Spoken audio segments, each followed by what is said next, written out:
guys, good afternoon. Weekend explorer tayo ngayon. Tama kaya guys ang hukay namin. Itong entrance na to na hinukay namin is northeast. Tapos ito siyang bato, parang hagdan siya papunta dun sa baba. Tumalapad to dito.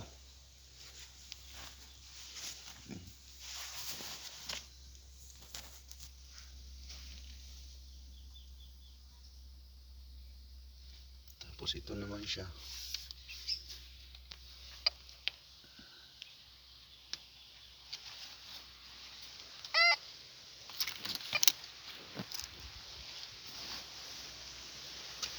Papansin mo, letter D siya.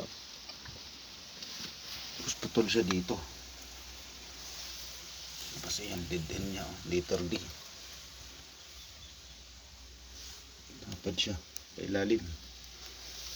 Ito yung pinaka tapat ng puno ng malaking kahoy dito. Tapos ito yung coordinate marker niya. Parang number 7 siya. Tapos kung papansin nyo, ayan, dalawang mata, oh. Malalim yan.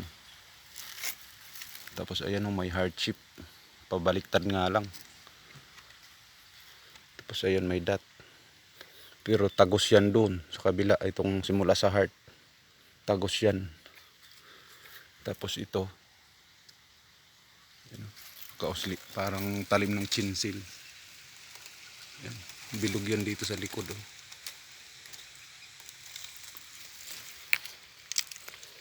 So ang tapat na to, simula dyan sa side na yan papunta dito, nasa 2 meters lang siya.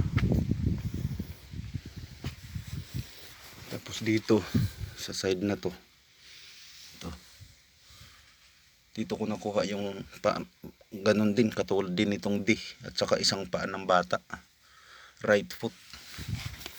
Ito, ayan, ito, right foot ng bata, oh. Yun.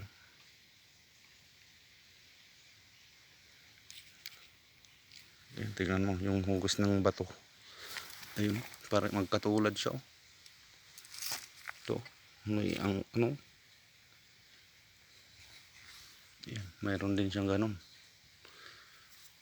So yung mga matitibay dyan magdikod, patulong naman. Ano ang ibig sabihin nitong dalawang D? Maliit ang isa.